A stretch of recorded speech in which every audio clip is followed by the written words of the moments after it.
Eh bien aujourd'hui nous sommes là pour assister à cette dernière journée du procès France Télécom pour soutenir les parties civiles et les victimes. Nous, à FOCOM, nous sommes partie civile dans ce procès. Ce qu'on veut finalement, c'est que la justice reconnaisse le délit de harcèlement afin que ça ne se reproduise plus dans les entreprises.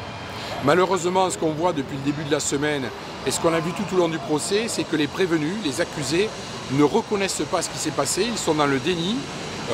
En fait, ce qu'ils nous expliquent, c'est qu'ils ont fait ce qu'il fallait, qu'ils ne sont coupables de rien, qu'ils n'ont pas de responsabilité dans la souffrance des gens.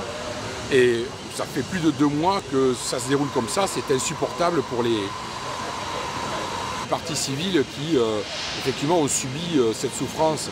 Donc nous sommes là pour dire on soutient toutes les parties civiles, on soutient toutes les victimes et nous-mêmes nous demandons que la justice condamne les prévenus. Après il y aura certainement encore des procédures d'appel si jamais la justice ne nous écoute pas, mais notre sentiment c'est que quand même depuis plus de 2 mois, le tribunal a quand même largement compris ce qui était en train de se dérouler. Alors bien sûr on ne peut pas préjuger de ce que sera le verdict, mais autant les juges d'instruction, autant les personnes qui sont porteuses en fait, de l'accusation du point de vue du parquet, et autant la présidente du tribunal ont très clairement montré qu'ils comprenaient ce qui s'était passé. Alors, encore une fois, hein, bon, ça ne veut pas dire que le procès est fini, mais on voit bien que la défense est très fragile, on voit bien que c'est très compliqué pour les prévenus de dire non, on n'y était pour rien.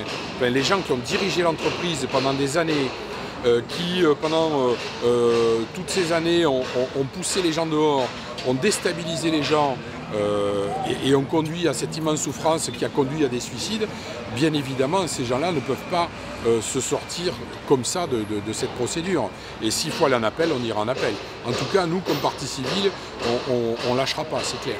On va l'écouter, alors ça ne sera pas moi personnellement, mais oui, bien sûr, on va l'écouter, puisque là, on est toute une équipe syndicale, FOCOM, c'est une équipe, hein, bien sûr, et on va entendre, mais malheureusement, on craint qu'il ne soit dans la même ligne que l'ensemble des prévenus qui se sont exprimés jusqu'à présent.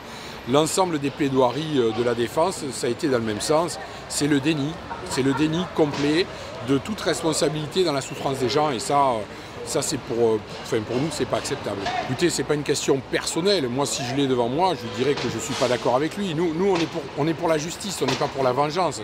Il n'y a rien de personnel là-dedans. Ce que je pense de M. Lombard, à la limite, c'est pas l'essentiel. Même si je reconnais que je suis on va dire les mots sont difficiles à trouver, mais enfin, je suis très déçu en tout cas de la manière dont il aborde les choses. Mais ceci dit, moi si je le trouve, la seule chose que j'aurai à lui dire, mais Monsieur Lombard, reconnaissez les erreurs que vous avez commises, reconnaissez que ce que vous avez mis en place a généré une souffrance terrible. Reconnaissez que votre management à l'époque a provoqué cette crise. C'est la seule chose que je vais à lui demander. Ça c'est une question importante et à mon avis c'est la question fondamentale. La responsabilité du management, elle est totale.